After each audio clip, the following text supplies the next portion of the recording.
Imagine being 14 years old, dressed in the kind of finery your family saved for years to buy. Your mother tucks a ring of fresh flowers into your hair, pretending her hands aren't shaking. Your father watches you the way a man watches a contract being signed.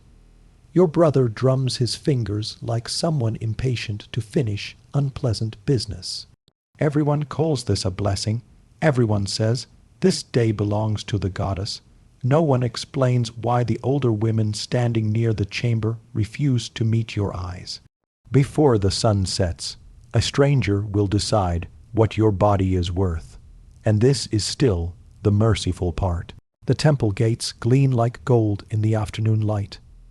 The ziggurat rises above you like a ladder carved into the sky. Up close it smells of incense, boiled barley, and smoke. Priests move like shadows. Slaves lug baskets heavy with offerings. And somewhere inside, behind low perfume-soaked curtains, a ritual waits for you.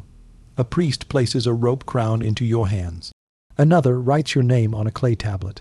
And on the altar, you notice a single silver coin resting as if waiting for someone.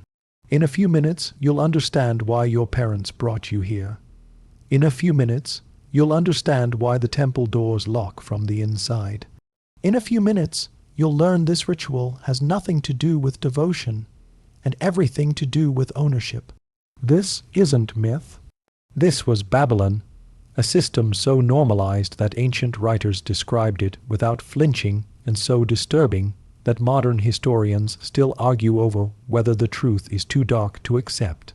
And by the time the first stranger approaches the girl beneath the ziggurat shadow, you will understand the real purpose of Babylon's most sacred ritual and why the world tried to forget it. If hidden horrors of the past fascinate you, subscribe to Sleepless Historian of World History, hit the like button, and once you reach the moment that unsettles you most, tell me where you're watching from. Let's begin. Her name is Beltane, and this is where her story truly begins. Now, picture yourself as Beltane standing at the threshold of Ishtar's temple. There are other girls like you, some older, some younger. Some appear composed. Some look like they wish to melt into the tile. They hand you a thin cord. It is coiled, soft, braided from plant fiber. A crown for the holy, the woman beside you says. They place it around your head like a crown that tightens rather than glows. You smile because everyone else is smiling. You do what is expected. You are offered barley cakes and a cup of sweet beer. You bow. You learn the hymns, your voice small against the chant. Herodotus described it bluntly. Women seated, rope crowns pressed tight, men choosing as they passed. Scholars still argue whether he misunderstood. But the tablets don't argue. They list names, payments, silver, grain. They were written to count. But here's what no historian will tell you. This is where the story stops looking sacred and starts looking transactional. Belani learns the business quickly. First, the training, music, dance, perfume, the ways of lowering age. Look, so it becomes an invitation instead of a refusal. A woman named Iltani shows her how to roll a cosmetic stone over her face to bring a last sheen of oil.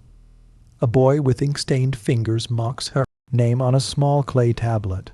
Kadisu, he murmurs, as if that word is both title and trap. The priests explain the theology in patient voices. To please Ishtar is to please the city. To please the city is to secure harvests, births, and trade routes. The logic is tidy. The consequences are not. If you were Belani, would you call this devotion or imprisonment? It is easy to call the Kadisu. Priestesses, they are trained. They memorize hymns. They learn to read sacred forms pressed into clay. They wear clean linen. They stand inside holy walls. From the outside, it looks like status. Law supports that illusion. The law protects her on paper. Property, wages, legal standing. But the tablet never records consent, and it never records exit. On paper, she belongs to no man. In life, she belongs to the temple. For a brief moment, Beltane believed this might be her future, a path upward, a chance to rise like the priestesses whose names were pressed into clay. Maybe the temple would protect her. Maybe she could even thrive here. But that hope died quickly. But the paper is only part of the story. What happens next is the part even the tablets avoid describing. At night, When the lanterns ignite and Babylon sinks into a low, humming quiet, the inner court changes. The outer doors are drawn shut, but men still enter, merchants with covered faces, soldiers home from duty, travelers carrying silver, grain, or cloth from distant roads. They do not linger. They pay, and priests guide them behind low curtains where the Kadisu wait. Coins pass from hand to hand. Names are recorded. Portions are set aside for sacrifice. Everything else feeds the temple stores. This is where devotion becomes routine. Beltani watches an older woman leave the enclosure. She moves carefully, practiced with a coin resting in her lap and a gaze trained not to settle anywhere too long. No one shames her. No one mocks her. The city respects her for having served, and yet her life has already narrowed. She will not marry as other women do. She will not raise children inside a household that belongs to her. Her future has been shaped quietly without a single spoken sentence. Some Kadisu call this a position. Others call it survival. Beltani calls it order. Her days are not chosen. They are assigned. Bells wake her. Rations decide her meals. Names spoken by priests decide. When she serves, no one threatens her. No one restrains her. Still, nothing belongs to her time. A woman who cannot leave is not staying by choice. At night, lying on her narrow mat, Beltani thinks of the smell of wet barley, of her mother's hands smoothing her hair, the rope crown still resting lightly against her temples. She wonders how long perfume can hide exhaustion. The tablets offer no answer. They simply stop recording names, and then there is another ritual. Once a year during the New Year festival, the temple prepares a sacred marriage meant to secure the city's future. It is dressed in hymns and symbols spoken of as union and blessing. Inside the walls, it feels less like celebration and more like proof. Proof that the goddess's favor has been purchased again. The temple does not accept refusal. Belani is still new enough to believe the goddess might be gentle. The hymns speak of gardens and rain, of love that nourishes the land. But the priests speak of service, and the men speak of payment. The purpose is never hidden. The city must be fed. The city must endure. As dusk settles, Belani lifts the rope crown once more. The inner court doors close. Rugs are laid out. Records are straightened. Girls adjust their hair while chants rise, old and insistent. Something shifts behind a curtain. The air tightens. One more name will be taken. One more entry added. One more night absorbed into memory. A priest murmurs words she barely hears. Incense fills her lungs. A coin waits somewhere beyond her sight. A narrow rope path marks the ground, guiding where she must sit. A man will choose. When the curtain trembles, Beltani understands that the choice was decided long before she arrived here. The fabric parts, it falls shut behind the stranger. The rope crown digs into her palms as she grips it, suddenly aware of its meaning. The priests call it sacred. The older Kadasu know better. Once it touches your hair, the temple claims more of you than your family ever could. Footsteps cross the tiled floor. Sandals scraped clay. The man is not cruel. He is ordinary, following a custom older than either of them. He hesitates. Then the silver falls. It lands in Belani's lap with a sound too small for what it seals. The priest exhales. The scribe presses a mark into clay. The coin does not need to be large. It only needs to be given. And because it was given, it cannot be refused. Tradition says she must rise. And here, tradition is law. This moment is not the end. It is the entry point. Once the coin has fallen, nothing needs to be explained. The priest gestures forward. The stranger walks ahead. Beltani's knees shake, but her feet obey. The path has already been decided for her. The ritual chamber is narrow, its painted walls glowing softly under lamplight. Incense hangs thick in the air, sweet and suffocating. Small bells fixed to the doorway chime as she crosses the threshold meant to summon the goddess, but sounding instead like a signal that another obligation has begun. No one speaks to her. No one explains what comes next. The silence is deliberate. This system does not rely on cruelty. It relies on age, repetition, and the confidence that no one will interrupt what has always been done. The ritual is older than the city's walls. It does not pause for doubt. It does not adjust for fear.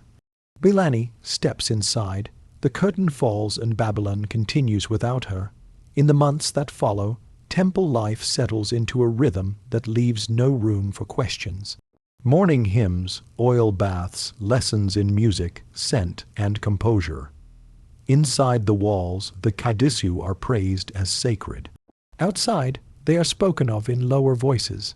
They move between reverence and use without ever fully belonging to either world. Some of the older women whisper when the priests are gone. Ishtar owns us, one mutters. Another shakes her head. The temple does. Ishtar only signs off. Belani does not laugh. The temple is a city within a city. Storerooms stacked high with grain. Jars sealed with silver. Names pressed into clay and filed away. And the Kadisu move through it all as essential and unnoticed as the machinery itself. The law recognizes them. Grants I Ijilk my privileges. It lists protections. Up and down hills. One night, Ilani, the woman who trained her, sits beside Beltani on the terrace. Moonlight flattening the world into pale shapes. You understand it now. Iltani says quietly how this place works. Beltani nods. Do you still think we are priestesses? Belani hesitates. What else would we be? Ilani smiles, but it is a tired expression worn smooth by years of answers that lead nowhere. Necessary, she says, necessary to the temple, necessary to men who come here and leave lighter, necessary enough to keep. Never enough to release. A voice calls from below. Another offering has arrived. The rope crown waits on its hook. Duty resumes. As seasons turn, the temple becomes familiar in ways Beltani never wanted. She recognizes footsteps by sound alone. She knows which merchants bring wine, which soldiers bring impatience, which offerings carry the sharp smell of foreign roads. She knows the sound of coins striking clay bowls, and how quickly each one is counted, sealed, and stored. An accountant once tells her she brings good fortune. She looks past him at the overflowing storerooms and understands what that praise truly means. What weighs on her most is not the ritual itself, which becomes numbing in its repetition, but the hours afterward. When the incense thins, the chants fade, and the city's noise returns beyond the walls. That is when the temple feels smallest. That is when the future disappears. No one here speaks of later years. Names are recorded. Then one day they are not. Older women vanish quietly. Their mats are folded. Their space is filled. When Belani asks where they go, Iltani touches her hair gently and says to the goddess, her eyes do not agree. It is near harvest season when a new marking appears on the temple calendar. The sacred marriage approaches, a ritual meant to bind the land's prosperity to divine favor. The public will see hymns, flowers, processions. Inside the temple, preparations are made with careful precision. The Kadisu do not perform the rite. They prepare it. And for the first time, Belani's name is called. A bowl of scented oil is placed in her hands. Her hair is arranged. The rope crown is adjusted. The air in the room feels heavier, as if the walls are listening. Even Ilani watches without speaking. What must I do? Belani asks. The priest answers calmly without urgency or threat. What the goddess requires. The inner chamber is dim, lit by only a few lamps. Stone lions stare from the walls. Her platform stands at the center, draped in cloth, reserved for the highest rites of state and faith. Beltani's breath tightens. She has learned enough to recognize danger, even when it wears sacred language. Footsteps echo beyond the doorway. Someone important is approaching. And in that moment, Belani understands that whatever lies beyond the next curtain will shape the rest of her life. Not through violence, but through permanence. The chant begins. The lamps burn lower, the curtain stirs. And Belani steps forward. She has prepared lamps before. She has prepared rooms. Tonight she is being prepared. The high priestess stands at the center of the chamber, draped in white linen edged with gold. She looks less like a woman than a symbol, composed, elevated, distant. Only the faint tremor in her hands betrays the truth. Even she feels the weight of this night. The altar is carved with lions, Ishtar's beasts, their stone jaws forever open. She tips the bowl. Oil spreads across the surface, dark and reflective, catching the lamplight like a held breath. Footsteps approach behind her, slow, deliberate. The man chosen to stand in for the divine enters the chamber. King or noble, it no longer matters. His presence shifts the room. Beltane keeps her eyes lowered just as she was taught, but she feels his gaze settle like weight on her skin. The priests circle them. The chant deepens. The chamber seems to close in, walls pressing closer than before. Then a voice speaks, calm, certain, final. Tonight you serve the goddess in body and in symbol. The land depends on this. The city depends on this. A sentence so old it sounds unquestionable. A sentence that leaves no room for refusal. Beltane lowers her eyes, and the ritual begins. What happens next was never written down. The temple did not record details meant to be sealed. Only fragments survive, hymns that speak of a prepared bed verses praising union and fertility. But everything in Beltane's life shifts after that night. The next morning, the high priestess embraces her, not with warmth but with approval. Priests nod as they pass. A scribe adds a mark beside her name on a tablet she cannot read. Even Ilani looks at her differently now, with recognition edged by pity. "You have seen the heart of the temple," Ilani whispers, "and the temple has seen you." No explanation follows. None is needed. Once certain thresholds are crossed, there is no return. Then one day, her name is no longer cold. There is no dismissal, no ceremony, no farewell. Her entries and the tablets thin, then stop. This is how Kadisu disappear. Not through violence, not through scandal, but through quiet erasure. The records show small notations, duties fulfilled, offerings prepared, festivals served, then nothing. The temple has taken what it required, and it moves on. This is how countless lives ended inside Ishtar's walls. Not with drama, but with absence. Scholars argue because argument is safer than conclusion. The tablets do not argue. They show a system that functions smoothly, efficiently by consuming women without noise. Payments recorded, roles assigned, rituals regulated, bodies folded into law and ledger. Some women entered willingly, others were given by families with no other options. A few gained status, most faded without trace. Beltane lived in the middle, shaped by a system that elevated her just enough to make her useful, then swallowed her whole. History does not preserve voices like hers. The temple recorded grain and silver, not fear, not hope, not regret. And yet the silence around her name speaks clearly. It tells us she was never meant to be remembered, only counted. It tells us why later generations tried to bury these rituals beneath metaphor and denial. Not because they were small, but because they revealed too much. The temple is gone now, the ziggurat reduced to dust.